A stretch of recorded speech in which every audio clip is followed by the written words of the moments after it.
આકાશવાણી અમદાવાદ વડોદરા. હવે સાંભળશો જૂનાગઢ જિલ્લાનો સમાચાર પત્ર. લેખક સંજીવ મહેતા. માર્ચ માસમાં જ જૂનાગઢ શહેર સહિત જિલ્લાભરમાં ઉનાળાએ આકરા મિજાજના દર્શન કરાવ્યા છે. દર વર્ષ કરતાં આ વખતે ગરમી વહેલી શરૂ થઈ હોવાનું સહી કોઈ માની રહ્યા છે, ત્યારે 35 થી 40 ડિગ્રી વચ્ચેના તાપમાનમાં જૂનાગઢનું જનજીવન પ્રભાવિત બન્યું છે.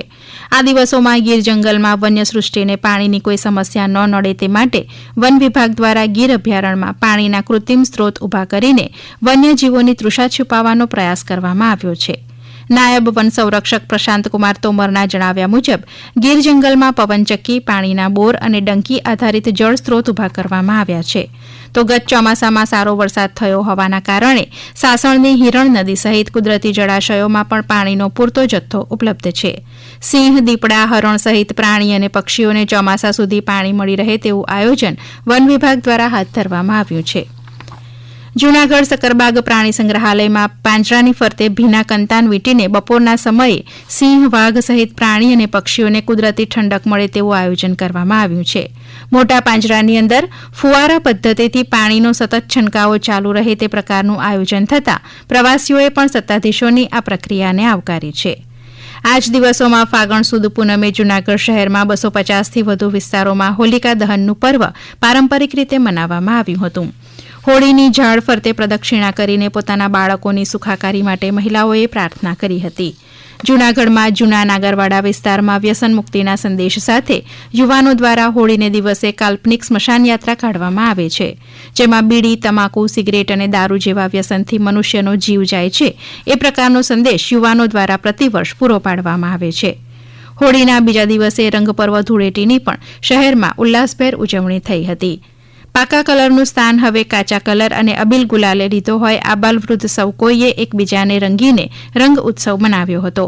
તો રાધા દામોદરજી મંદિર સહિત કૃષ્ણ મંદિરોમાં પણ ફૂલડોલ ઉત્સવ અને રાડ દર્શન સાથે ભગવાન શ્રી કૃષ્ણની ભાવવંદના કરવામાં આવી હતી.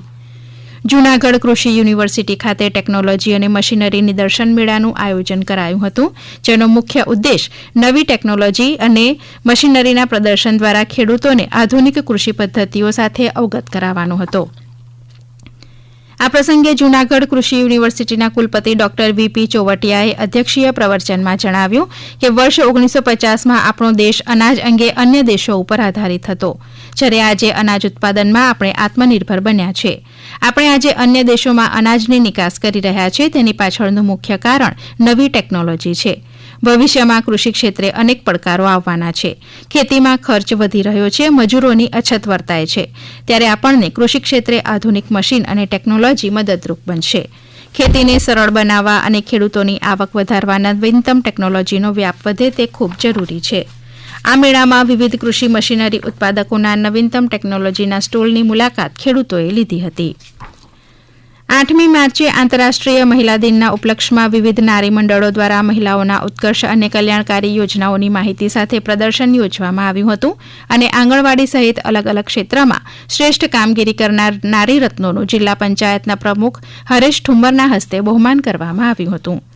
20મી માર્ચે વિશ્વ ચકલી દિવસ નિમિત્તે સ્વૈચ્છિક સંસ્થાઓ દ્વારા ચકલીના માળાનું નિઃશુલ્ક વિતરણ કરવામાં આવ્યું હતું.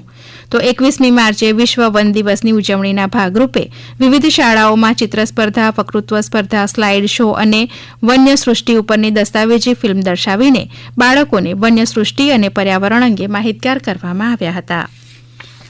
આપ સાંભળી રહ્યા હતા જૂનાગઢ જિલ્લાનો સમાચાર પત્ર. લેખક સંજીવ મહેતા. પ્રસારણ આકાશવાણીના અમદાવાદ વડોદરા કેન્દ્ર પરથી કરવામાં આવ્યું.